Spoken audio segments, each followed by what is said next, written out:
Hey friends, welcome to our Rebuilding Hollers Come Hell or High Waters podcast.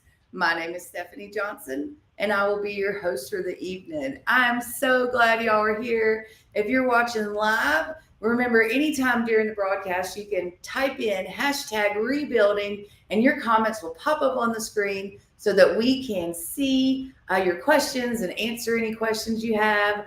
Don't forget to like, share, comment, help us spread the news, spread the word of how we're rebuilding our community just $1 at a time, pretty much. We have a fabulous guest tonight. I'm so excited about tonight's guest. It's really going to be fabulous. I'm so excited.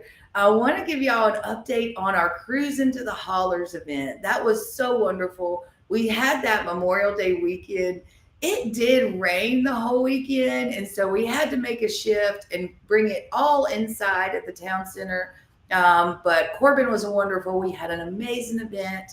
Well, our friend Claudette and Miss Michelle, they managed a silent auction. We had a wonderful silent auction. And then, of course, Miss Karen and Miss Kim managed our merch booth. We sold a lot of merch. Sydney was handling the raffles, and that went wonderful. So we raised almost $14,000 on Memorial Day weekend, the Saturday, the 23rd, to help us continue rebuilding homes and lives, businesses and churches here in Yancey and Mitchell County. So it was wonderful, even in the rain. I was standing at the door watching it rain, and I just said, well, I'm glad we moved it inside because we definitely needed the rain. We weren't going to complain about getting rain. But it definitely it was good. We're very excited about it. So this weekend we are going to be at another event. I'm so excited. We will be in Maggie Valley with our friends at 1941 Badges, Vanessa, and the 7th annual Western North Carolina Jeep Fest. I think that is going to be so exciting. So that's tomorrow and Saturday. We will be there with Vanessa. And we will have our merch booth there. So we're excited to continue telling everybody about Rebuilding Hollers and how we're doing whatever it takes to rebuild our community.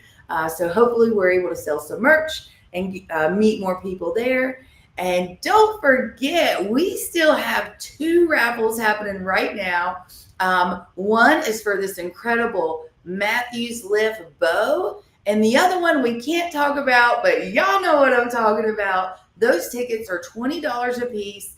And because of their unique item, we cannot sell these online, but they are available here at the office. They're available at Cooper's Trading in Burnsville, and they'll also be at the Jeep Fest this weekend. So don't forget, you can still get your raffle tickets for $20. Every single penny is helping me rebuild my community. So I'm real excited about that. It's been a crazy week, y'all. I have to tell you. So Monday and Tuesday, I was in a grant seminar learning how to write grants. And I'm here to tell you, that is not something you just write a little bit and submit it. It is intense grant writing. But I learned so much. The instructors, Scott and Cindy, they were amazing. There's a whole Grant Writers Association. They have, it was amazing how much I learned. AMY Wellness was a sponsor of that event. And so they had shared it. I saw it and I thought, well, I need to learn how to do that because this is getting hard. Every day is harder and harder to get the funding that we need to continue building. I've told y'all a bajillion times, I spend so much money, buying building materials, paying local contractors. Some months, it is so easy for me to spend $200,000 a month, but it's hard for me to bring in $200,000 a month.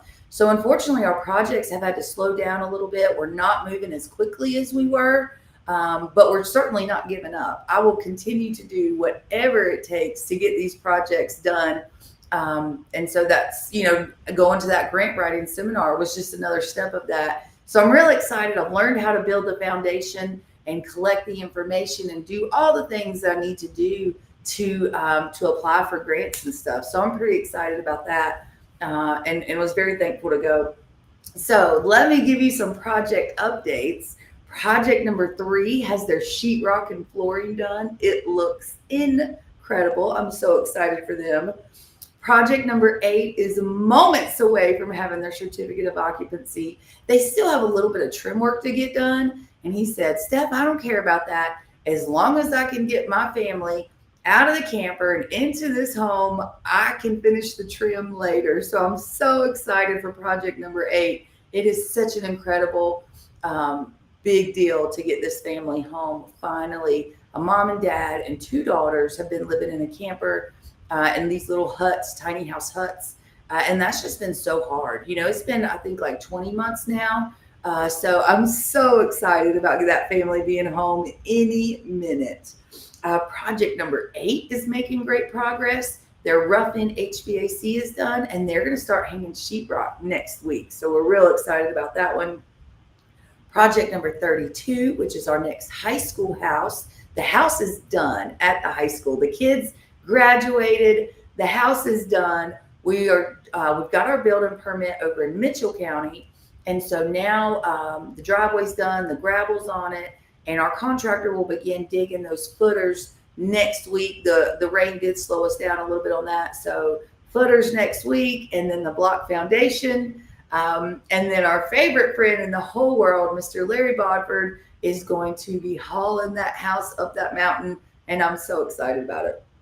Project number 34 is also very close to coming home. That one was the one that was a complete remodel. So the house was totally destroyed up about 4 or 5 feet in the house. But if we'd have taken that house down, we would not be allowed to build back. So we had to repair it and make some adjustments for any future flooding. So now it is an open flow through foundation basement. So if a storm comes through, it could just flow through. It's not going to take out the foundation. And everything is done except for trim, cabinets, and appliances. So he is so, so close. I think we're still going to do some outside trim and some outside exterior painting. We're going to, when the foundation wall blew out, that block went into the creek. So we have some volunteers coming that are going to dig that out. You get that block out, and then we'll replace it with boulders, river boulders. So I'm real excited about that. So just a couple more little things. And Project 34 is going to be home too. Project 174 has been making amazing progress. They are waiting. Next up is going to be their heat source. Sheetrock is almost done. Then they'll be working on flooring. The exterior was painted this week. And then the well company is on the list for the next couple weeks. So some of our projects got built a little backwards. Remember, like Project 5, they put in their septic and well after. That's kind of what's happening at 174, which is fine. We've got the permit. We know there's water there. Originally, we had planned to do the spring, because they have a spring on site, but the spring is not producing what we think this home's going to need. So I said, let's just put a well in. So we're excited about that. And then Project 510, our second home that the high school built for us, has made amazing progress. The exterior is completely done. And then interior, we have the electrical done, and the HVAC rough-in, electrical rough-in, HVAC rough-in is done. Plumbing starts next week. So the rough-in plumbing will be done. And then we'll put up the insulation, get our inspection to pass, then sheetrock, and then finishing touches. So as long as we're raising money, I can keep paying these guys to move. So I'm real excited about the progress we're making, although sometimes it's go, go, go fast because we have the money to do it. And sometimes we have to slow down while we're fundraising. And that's just part of it. So, but we're still making progress. Everybody's holding on. We're not giving up. We're determined to rebuild our community no matter what it takes. So without further ado, after having a project update, y'all, I'm so excited to introduce you to our guest tonight. This is my friend, Rick Austin, who is the founder of Prepper Camp. Woo! Welcome to the show, Rick. Can you hear? How you doing? Yeah, I can hear you. Yep. I hear you good. Yeah. Welcome to the podcast. Thank you for being with us tonight. Thanks for having me. It was when you suggested it, I thought, oh yeah, that's a great idea. Yeah, we should definitely do that. Yeah. And I don't just bring anybody on here, Rick. I'm just kidding. I love everybody. Yeah. So I'm so excited to introduce my friends to you because I've known you a very long time. So I Yep. met Rick in 2014. He was putting on his very first prepper camp. And I like to say, if you're not sure what prepper camp means, it's like a preparedness convention. One of the biggest in the country. It's set in The outdoor setting. Yeah, we are the number one and have been since we started, which was absolutely amazing. So yeah, we the largest self-reliance, homesteading, preparedness, and off-grid living event in the nation, if not the entire world. I love that. And you're right here in our backyard. So for the last 14 years it's been in or Hmm. 13 years it's been in Saluda. Yeah. And then this year we're at a new location. Yep, we are at Tryon International Resort, which is a huge, huge upgrade. We've For the last 7 years, Prepper Camp has been selling out their campground that we were in, Right. and people had to drive, up as far as you are. Yeah. Sometimes to be able, we filled up every hotel room in the area when we bring in, because we could bring in 2,000 people from all over the United States, Canada, the UK, Australia, New Zealand. So those people are all need a place to stay, and not all of them want to camp on the ground or have RVs. So we were So selling now out we have a pretty cool space Oh for them. yeah, yeah. Why don't we go ahead It's and roll? Let's go ahead and give people a sneak peek at this event. Let's show them his commercial, Russ. The biggest and best just got bigger and better. Prepper Camp 2026, the #1 self-reliance, homesteading, off-grid living, and preparedness conference anywhere. August 14th, 15th, and 16th in the Appalachian Mountains of North Carolina. 3 days, 64 classes per day, 50 world-class instructors, movies, music, entertainment, food vendors, and shopping for prepping and homesteading. Bring your family, meet like-minded people, make it a summer vacation. Learn skills that can save your life or help you have a better one. Plus, we have a huge new venue with 140 hotel rooms, 55 full-service cabins, 180 RV and camping spots with full hookups, with unlimited primitive tent camping, 7 restaurants, arcade, games, virtual reality, sports, spa, and a workout room, all on site. Plus, 25% off all lodging and RV sites for the entire week of Prepper Camp. Prepper Camp 2026. For information or tickets, go to preppercamp.com. Prepare for anything. I love it. That's a great commercial. I don't have to say anything else now. No, I know. That's it. The end. That's it. It's all there. Yeah. It really is. But I want to dive deeper into it because I want people to know how powerful this event is that you put on. So you knew me in 2020 or 2014. Right. And I want to give a little background because I talk about this a lot to people, but it's important to know when I started selling real estate in 2014, I kept getting the same call over and over. People would say, I'm looking for 3 to 5 acres at 3,000 foot elevation.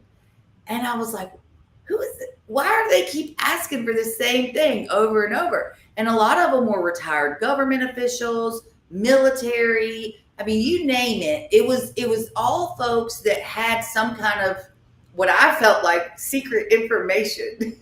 Like they want to be here. And I found out that they were preparedness minded. And so I said, I like these people. They like remote mountain land. I live in the remote mountains. They like pew-pews and no restrictions, people staying out of their way. I like those things. And so that's when I found Prepper Camp. And I came to Prepper Camp as a remote mountain realtor. And so I had my little booth. And remember early on, I would hang my listings around the booth so people could like walk up and see different kinds of land listings. And then I think by osmosis, I just started learning because I loved the community, all the people that I met, the vendors, the folks that were coming to the event to learn. It is a very powerful event, but that's how I got my start in it. Was I wanted to meet more of them because I wanted to bring them to Yancey and Mitchell County, which is crazy. Yeah. We started it my wife, Survivor Jane, and I were living off grid. We've been living off grid for 20 some odd years now. And we grow all our own food, we raise our own livestock, and we do things in a really different sort of way. I mean, I don't have cattle because they require 2 to 5 acres of open land and pasture per animal, or 40 pounds of feed a day, which to me is not sustainable. So I've got 10 Nigerian dwarf dairy goats that only come up to my knee, and they don't take a lot of space. They don't eat a lot of food. I take them out in the woods and they just eat stuff off the ground, and they produce 3 of those girls will produce 1.5 gallons of milk a day. So my wife is, as she says, she's got to move the milk. So she's making cheese and sour cream and cheesecake and really every dairy product you'd normally buy in a store. And, Jane, goat milk is incredibly good for you. It is. And if anybody's ever tried it in the store, it tastes awful because they have to pasteurize it in order to sell it in a grocery store. But if you drink it raw, which is where all the good nutrients and hormones and that sort of stuff are, that's much, much better for you. And it's safe. I've been doing it for 20 years. So it's great. So we were doing that, and we ended up being on several different television shows, national TV shows. We were on Doomsday Preppers. And I think we were the highest rated home in the 4 years that they did it. And then we got tapped to, speak at these prepper conventions all over the country. And most of these guys weren't preppers. They were just promoters that were trying to make a quick buck on the latest craze. Right. And they were more interested in making money and not really in teaching people what we wanted to teach them.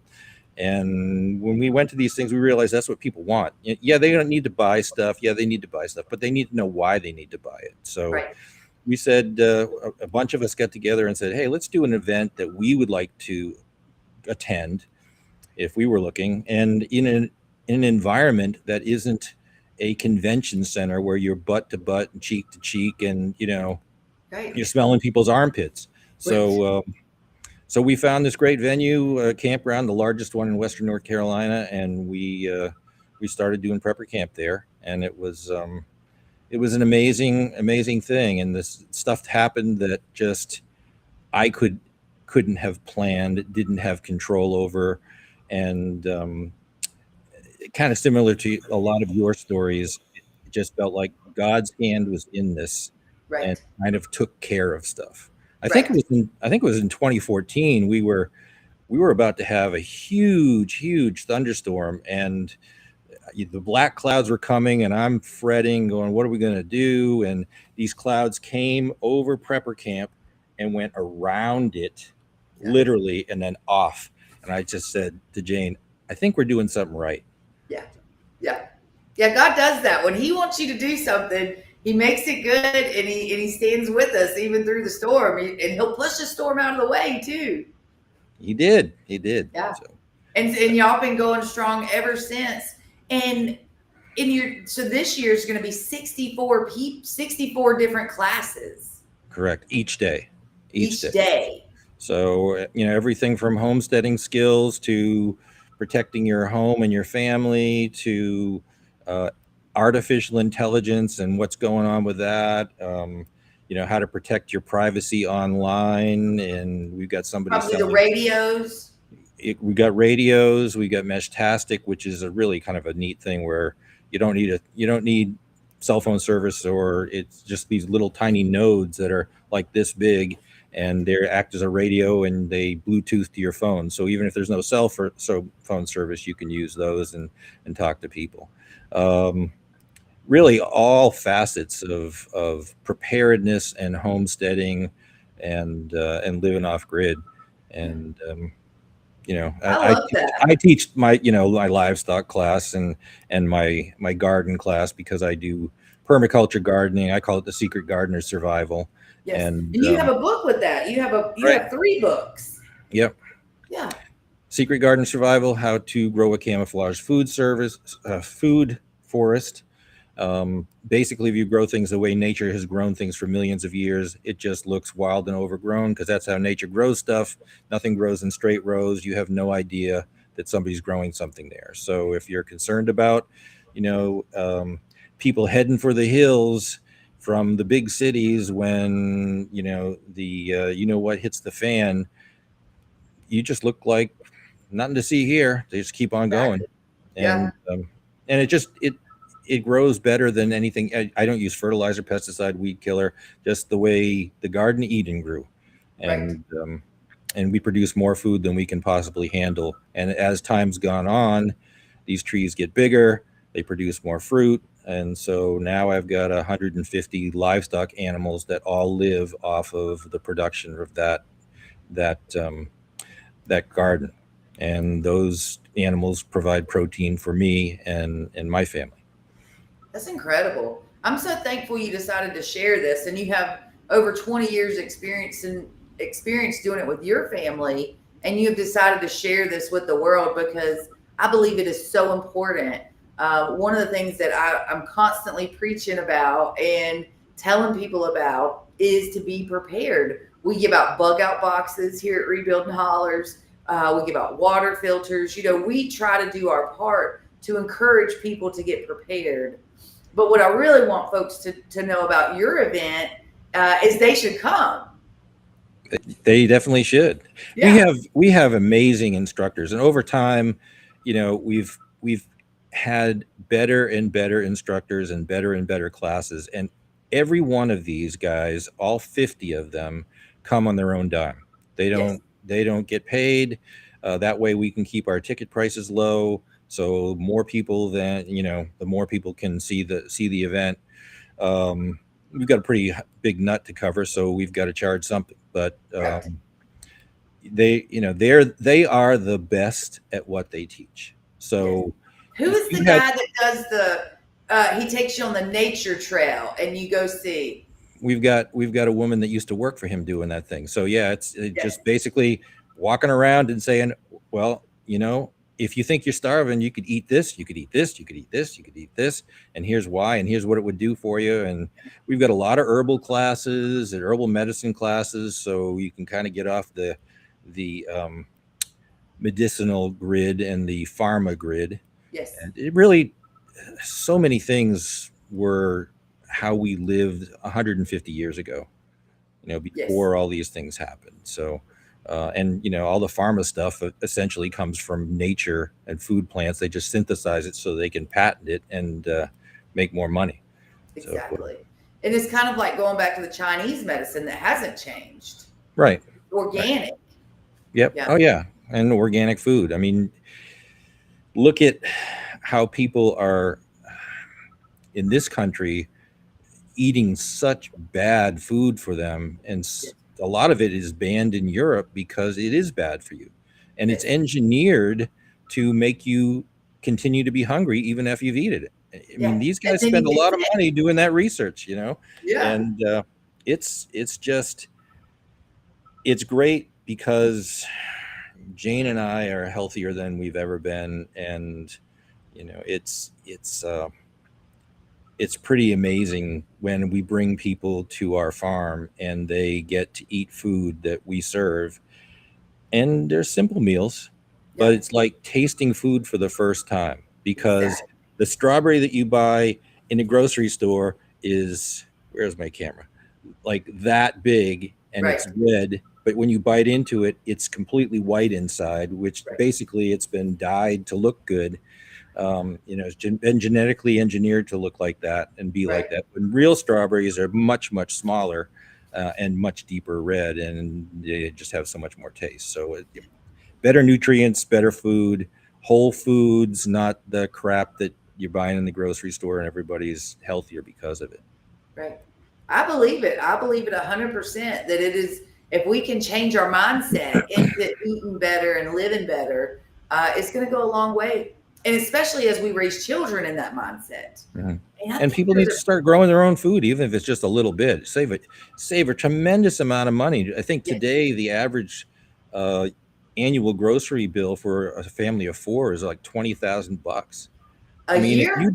If you don't need if you can just make a dent in that, save yourself $2,000 a year. Now you can start buying solar panels and doing those other kind of prep things, Right. Plus you're And eating healthier. These are all things that my community understands perfectly. Now, in the rural mountains here, a lot of people have their own garden. They do canning, they do all of that stuff. Right. But we still, so many people were not prepared for the storm that hit us. And that's ultimately what we're all still recovering from. But I feel, and when I talked to you about not long ago about the storm and everything, it was very much like how can I continue sharing to people what I learned at Prepper Camp is what prepared me to do what I'm ultimately doing now. That's a fact. Right. The things I learned, the community that I met, it all encompassed exactly what I'm doing because I was prepared for a natural disaster, for an EMP, for whatever was going to happen. I had been learning these different things, scenarios at Prepper Camp. And I had been meeting friends, making friends at Prepper Camp that ultimately have come and stood beside me and helped me continue to rebuild my community. So it's a really cool, would you have ever thought that this is where we'd be? Jane kind of is watching the social media because that's her thing. Yeah. I'm busy trying to keep the lid on stuff and run 7 businesses at the same time and the farm. So, but she was talking about what you were doing after the hurricane. And I'm like, who's doing that? Who's rebuilding the Stephanie Johnson? No, really? The realtor lady? And so we're just so proud of what you've been doing. And I think I'll get into this now. I asked you to come down to our county, and because I run among other things, a community emergency response team. So it's basically just civilians trying to be the first responders before first responders get there. My folks are like 45 of us in our county, and in rural areas, if you don't have electricity, you don't have water because people's pumps don't run. And as a preparedness-minded person, you can live 3 days without water, and then it's over. So we had guys going out with their pickup trucks and having 220-volt generators, and they were jury rigging, MacGyvering up to people's pumps, and they were pumping as much water as they, as they wanted, filled every vessel, every bathtub in their house, and people's attitudes, and they were ready to give up. They had lost hope. And your team was able to, because the sheriff was busy, the law was busy, and so you had a community response. And nobody had ever dealt. People move to Appalachia because they don't want hurricanes, they don't want tornadoes. It doesn't happen here. Floods don't happen here. So the emergency management people just didn't have a clue what to do because they never dealt with it before. No, it was so overwhelming. I love your organization. And I really am excited to talk to you more later about that because I would love to pitch a program like that to our sheriff because I think it is so important. And we learned this during the storm.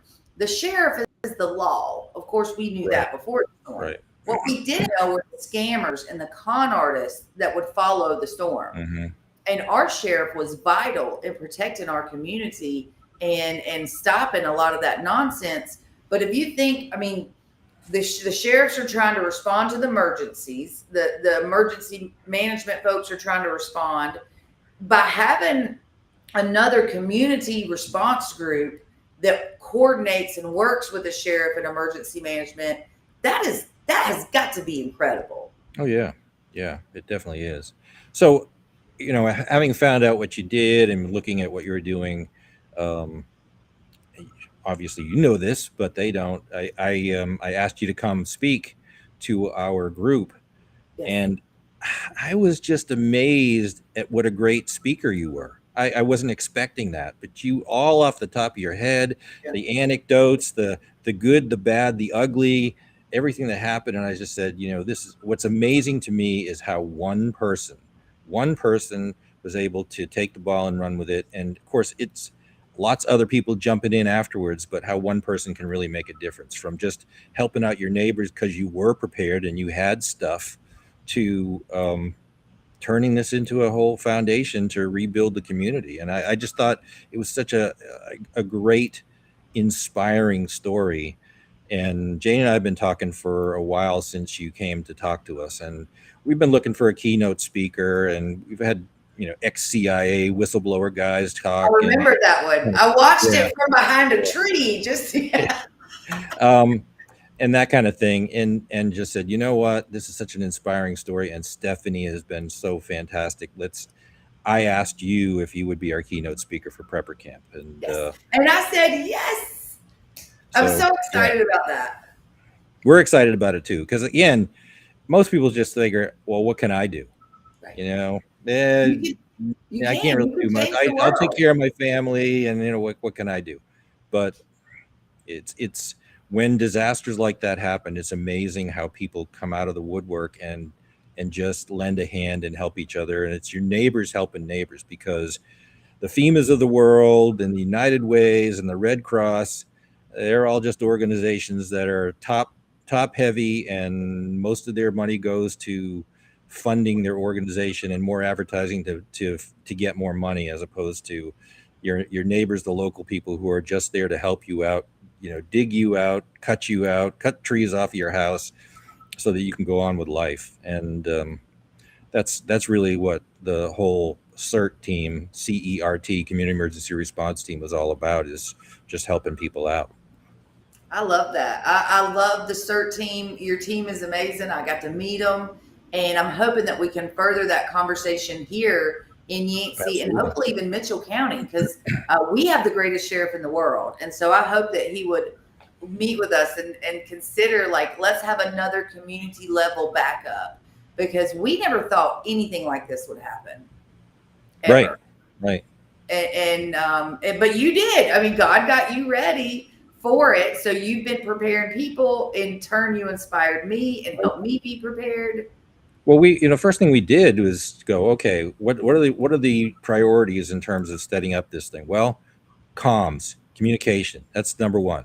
Yes. So we didn't have cell phone service, we didn't have internet, but we had radios, we had GMRS radios, and we could talk to each other, and we had Mestastic radios, we could talk to each other. And I had been telling the sheriff here for months that he needed to get into the whole GMRS radio thing. And you can buy 2 radios for like $60. Right. And they program by a push of a button. You can take one and program the same thing to the next one. So really, really easy to use. And he had the standard law enforcement Viper radios, which were $6,000 a piece. Well, guess what? They didn't work. They didn't work because they had to link to an internet connection, and there wasn't any. So these guys couldn't even talk to each other. And he said to one of our mayors here, he said, everything Rick Austin said would happen in a disaster did, and I wish we'd gotten those radios. Yeah. Well, and we don't ever want that to be the case. We don't want to be right. We never want to be right. But the reality is, you're right. And so we've got to be forward thinking. And ultimately, no matter what happens, what if the storm came to prepare us for a future storm? Right? Like, we know God has shown us God is real. And that means Noah's Ark is real. Things happen. And it can be a natural disaster. It can be a man-made disaster. We're in a very difficult climate here in the United States of America. Right. And I think being prepared is just so smart to be that way. One of my biggest fears, one of the things that we prepare for, because it's the worst case scenario, would be an electromagnetic pulse, basically taking down the grid. Yeah. And you can do that with launching a missile from a cargo ship in Louisiana, right there at the port, and you put it up 200 miles and launch a nuclear device, and every chip in your car, computer, cash register, banking thing, everything is dead. I mean, it's fried, and we're back to the 1880s in terms of culture, and across the country. So like, absolutely everywhere. yes. So So here that's we had a blessing. Only a couple states were affected, localized counties. So people from off were able to come in and help us. right. But if it is a wide range disaster, there's nobody coming. And the And I can department, promise you, the state and the federal ain't coming no matter what. the They're not. Department of Defense war gamed this thing years and years ago, and they said if this ever happened, 80% of the population would be dead within the first 2 months because there wouldn't be enough resources. But you look at where people live. Most people are living on the coast. Most people are living in high density areas, and they all live off of town and county water and sewer. So the grocery stores won't have food. I mean, if you've been through any disaster or any ice storm, it's gone, in like 4 hours when they announce it. So you've got to be more prepared. And that's a big part of what I do and have always, been concerned about. And now we teach people at Prepper Camp to do just that, be able to take care of themselves and their families. Miss Meg says, Steph was our hero at ground zero, day one, 24/7, and still going strong. That's right. We're so thankful. Prepping is key. Thank you, Miss Meg. And so, fun story about Miss Meg. She was my client. And one day I walked into her house and I said, you are preparedness minded too, aren't you, Miss Meg? Because we have to be. And, being preparedness minded does not mean you're hoarding toilet paper and paper towels. That is not it. Right. That is canning, putting back your vegetables for later in the winter. We have an amazing store at Carolina Readiness and Supply down in Waynesville. You can get the number 10 cans with freeze-dried food. They have the big things that go in your tub that you can fill up with water. I mean, they just have all kind of supplies that it's just good to have. And things have come a long way since we started Prepper Camp in 2014. I mean, when we started Prepper Camp, people really didn't talk about the fact that they were preppers because the mainstream media made them into idiots. What do you need that for? And so people were kind of closet preppers for a long time. And now it's mainstream. Yeah. Now you get huge companies selling preparedness supplies, Yes. Miss So- Joy says that you are so right. She's been telling her kids the same thing for years. It's true. It's like this has been put on a lot of people's heart, and have been so many closet preppers. I mean, I begged my family, begged them, please start preparing. It got so that for Christmas I would just buy them and take a big box of 6 number 10 cans to them, and I'm like, just put this in your closet for when you need it. It lasts 25 years. Yeah. And when we first started Prepper Camp, the people that came weren't these militia-oriented people, and they weren't, tinfoil hat people. They were just normal, everyday Americans that just wanted to learn how to take care of their family because they knew if something happened, it was going to be up to them, not up to the government. That's right. Meg said her first prepper class was in 2006, living in the Bahamas, and we only had the rainwater that collected in our cistern. We waste so much water. It's true. True. It's true. And it's just being, smart, I think. Like when you look around, what can I do that would help me be prepared in case of an emergency? I feel like my truth is the day of the storm, that morning, although I was pacing my windows and I was praying for protection over my house, once the storm was past us, I was not panicked. I was not stressed out. My mind was steady, focused on, okay, here's what just happened. Here's what we got to do. Here's what's going to happen next. I mean, it was just so methodical, the way my brain just kicked into boom, boom, boom, boom. And I know it was because of everything that I learned at Prepper Camp, and then also at Jan and Bill's Heritage Life Skills, which they're not doing that right now. But those events matter because you just change your mindset and you live a little bit differently. Well, yeah, and if you are prepared, you're prepared for the worst case scenario. So you're not really as afraid of what's going to happen. If you are unprepared, then you're at the mercy of the hordes that are out there trying to steal your stuff, or you're out there at the mercy of nature. Right. And it's And I've peace of heard that. mind as much as anything else. When I've tried to talk to people before, they say, well, I'm just going to go take other people's stuff. And I said, you're not going to take a prepper's stuff because they're prepped with everything. But, or you get hunters that say, well, I don't need to store anything because if we ever had a disaster, a catastrophe, I just go out and hunt deer. Well, you and every other Tom, Dick, and Harry. And by the way, when there's no electricity and no sound and no cars running and no generators running because everything's run out, the sound of a rifle or a shotgun is going to be bullseye on you, and you're going to get people coming to get you and take your stuff too. So, and it won't take long before all the deer are completely gone and there isn't any food. Exactly. Well, and you don't. Just like with our event, with all the rain, we lost so much wildlife. We lost so many farm animals. So you've got to be of some preparedness minded. And really, it's just like how our grandparents and our great grandparents lived. Absolutely. Right? Yep. Absolutely. You're just living more mindful in right now. They didn't call it prepping. They just called it, this is life. This is what we do. The harvest happens only once a year, and you better store food for to get you through that year until the next harvest comes. Exactly. Because like here, a lot of people raise tobacco. So that was their big crop. Even when that came in, they had to make that last until the next crop, which maybe they were going to sell a couple cows, or maybe they were working at the mines, so you have to be able to the people had to be able to stretch out what they had and barter with their neighbors. So it's really, we're not being futuristic. Ultimately, we're kind of stepping back a little bit and saying how they used to do things was really quite magical. You could depend on your neighbors. If there was an emergency, your neighbors were the ones to help you. They would feed each other. They would barter food.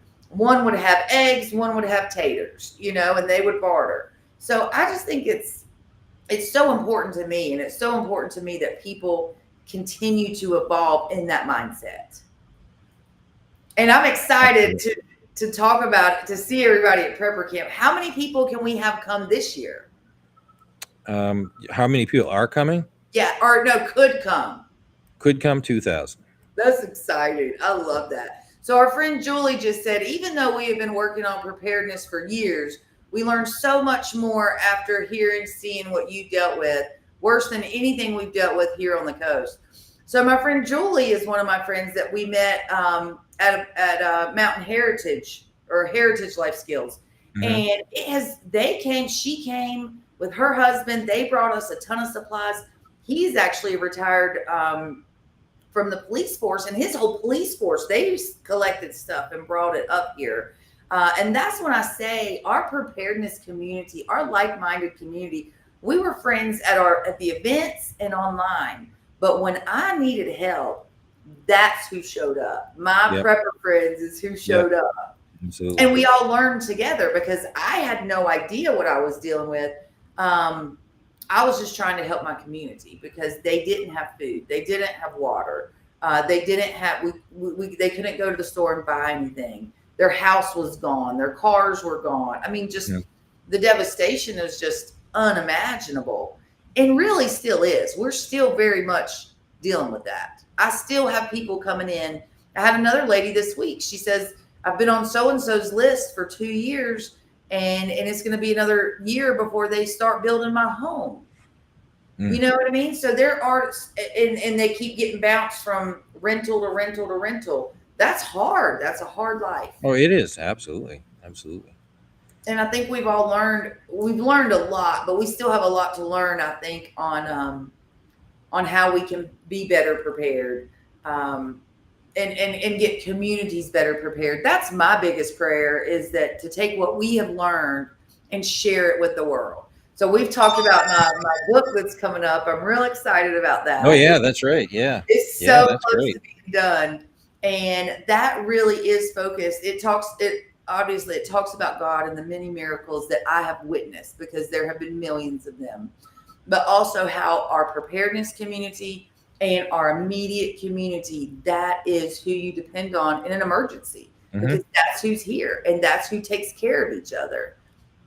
Julie says power in numbers. Our community is the most incredible, responsive community there has ever been. I'm so proud of my neighbors. That's who was cutting each other out of the hollers. Like one person would be coming down the holler, cutting their way out. Another team would be cutting up to get to them, and they meet in the middle. And that happened all over our counties. We didn't wait. Nobody was waiting. Well, it's kind of a funny story, but when we, in 2024, we were at Prepper Camp when the hurricane hit. Oh, wow. We were there. That's when Prepper Camp happened. And it was another God thing. It was like, yeah, with some winds and some rain and 22 inches of rain in a short period of time. But, the lake we were on pretty much just cleared up, and we were able to hold the event. But there were trees and power lines down everywhere. And a couple of my guys, because they're preppers, had chainsaws in the back of their trucks, and they went out and they literally cut from Orchard Lake Campground to I-26, the major highway, cut a path so cars could come in and go out. And while they were out there, they were out there for hours and hours and hours. And one of the local cops stopped them and said, "Hey, are you guys the ones that are cutting these trees and, moving these power lines and that sort of stuff?" They were like, "Yeah, are we doing something wrong, officer?" He said, "No, follow me. There's a pregnant woman stuck and she can't get to the hospital. I need your help cutting them out." So it's incredible. So at Prepper Camp, they were prepping. They were getting the people, because we had to, because there was, it was just that crazy. Everybody was overwhelmed. Every resource, and I know the governor likes to get on the news and tell us that he had people here and they did this and they did that, but I call BS. Yeah. And I know a lot of other people do too. So we had so many people telling us that, well, there's probably no better place to be than Prepper Camp in an emergency, in a disaster. Yeah. You're surrounded by people that know how to survive. Exactly. Yeah, we know what to do. It's fine. Yeah. Well, this year we're not going to have a hurricane in the middle of Prepper Camp. They're not. It's going to be a month earlier, and it's going to be at a new location right off of 26. Is it right off 26? Right off. They have their own exit. It's That's just awesome. It's amazing. It's amazing. Yes. It's Tryon International Resort. They started as a Tryon Equestrian Center, and now they're doing a lot of other stuff. They do a bluegrass festival and some other things. So Prepper Camp's kind of falling into that thing, but they're huge. Just like the commercial says, they got all kinds of places to stay and restaurants and all that sort of stuff. Now, most people won't have time to do that because we got 64 classes a day, and you'll be taking classes and they'll be exhausted by that time. But it's like Disney World, because they're thousands and thousands of acres, and they're always building and doing something. So they're putting in a golf course now and some other stuff. It's like going to Disney World, because you see construction happening everywhere. Right. But we're in a very remote location on their property, and we've got just this giant lake, and we're going to set up just like we always have for the last 14 years at Prepper Camp, going around the lake and holding our classes in these big giant tents. And you can break bread with the 50 best instructors of the world at what they do, and learn from those people, and meet like-minded people like yourself. And another little story. It was like 3 years ago, I had somebody who came in, and just as soon as she came through registration, she had to find me and thank me for putting on the event. I'm like, well, okay, that's fine. And she said, when I walked through the registration, I felt like I had gone to heaven. And I said, well, why is that? She said, because I'm from Seattle, Washington, and I can't talk about the fact that I'm a prepper. Here I'm surrounded by people that get it, that understand, that are just like me. So never thought we'd have that kind of a impact on somebody. I have a funny story for you that when you started talking about the restaurants reminded me. So the first year at Prepper Camp, when I tell you I was not prepared, this is how I made friends at Prepper Camp. So I get there, and my husband was supposed to come with me, but he had a last minute job and could not come. So it was just me and everything that I thought to pack, which was not much. I was focused on my real estate booth and not my tent and stuff for me. So I get there and it starts getting dark and we're in the vendor area. And one of my buddies said, or I said, oh gosh, it's getting a little dark out. And my buddy goes, well, ain't you got a flashlight? And I said, ooh, nope, I don't think I brought one of those. So he loaned me his flashlight, and he says, now this is one of my favorites, so make sure you give it back at the end of the show. And I said, okay. And so then we're sitting around the fire pit with Doug and Jan and Bill and just so many new friends. And it starts Chris and Tim from Old Grouch, and it's getting a little cold. And I'm like, holy cow, it's a little cold out here. And Tim and Chris look over and they're like, well, ain't you got a sleeping bag? And I said, nope, I brought like a quilt.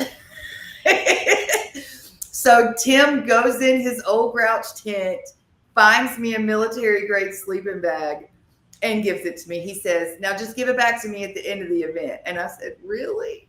Well, then the next thing happens. Doug has got his little triangle, ding, ding, ding, dinner's ready. And I just busted out crying.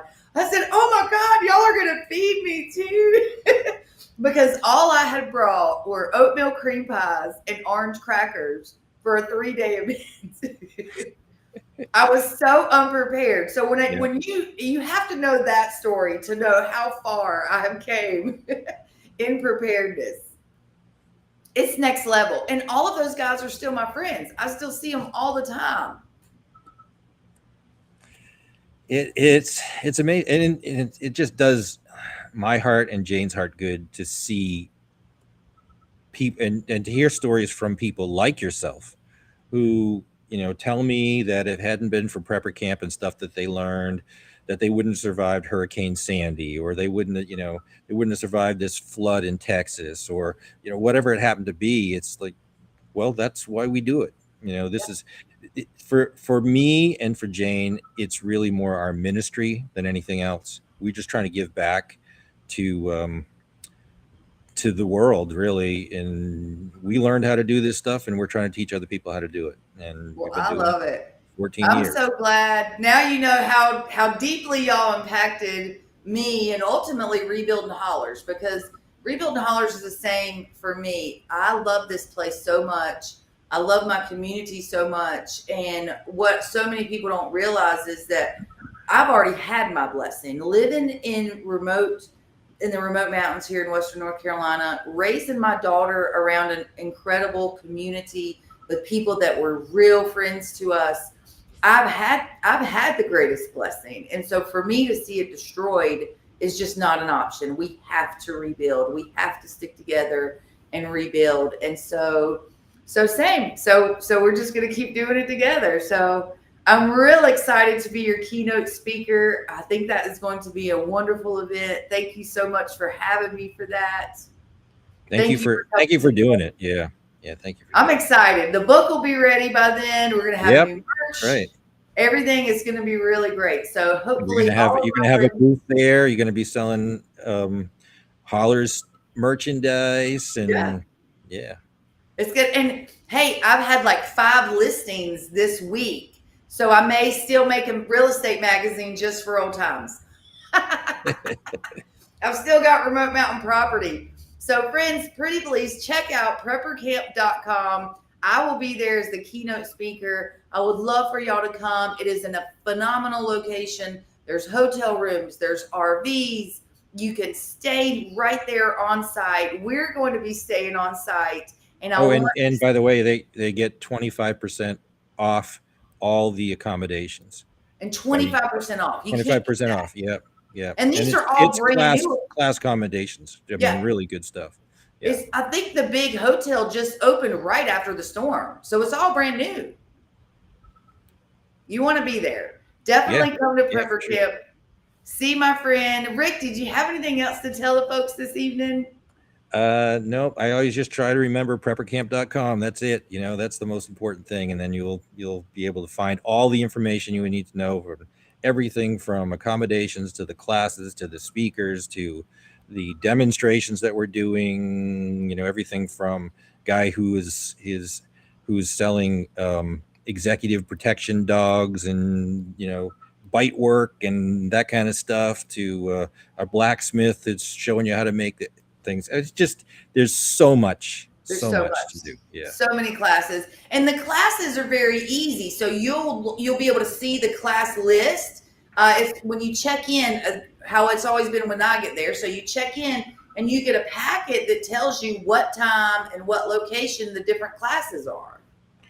Well, we put everything up online so people can download it, and it never ceases to amaze me, the people who've printed out their schedule, and the wife has circled this one and the husband circled that one, and I'm going to go to this class at 9:00 and she's going to go to this class at 9:00, and then on the next day at 9:00 we're going to another class, and they've got it because they're preppers. They're all mapped out. They know what they want to do. They're ready. Yeah. It's so exciting and it's so fun. Everyone is so like-minded. It's just really an incredible weekend of camaraderie and learning together in a hands-on environment. So you're not just sitting in a classroom learning in a book. You're outside learning how to do this. That's what is so cool about it, is you're learning how to do it. So thank you for joining me, Rick. I appreciate you so much. Thank you for having me. I really appreciate it. Thank you. Hey, there's our friend for Hope for Survival. We love him. He's been a great friend. Julie, we love y'all. I love all of y'all. I'm so thankful for my preparedness community. Now that people really know that I'm a secret prepper, but it's important. And I'm saying it because I want other people to be prepared. It matters to me. We never know what a disaster could be. It could just be job loss. It could be a natural disaster.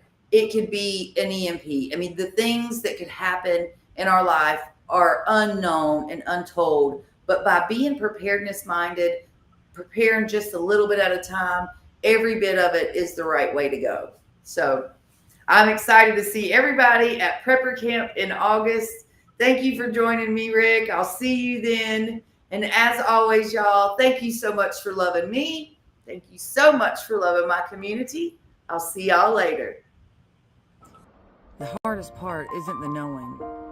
It isn't knowing everything that you have to do to get everything back right. The hardest part are the memories. Knowing exactly how it used to look before the storm. That's the hardest part.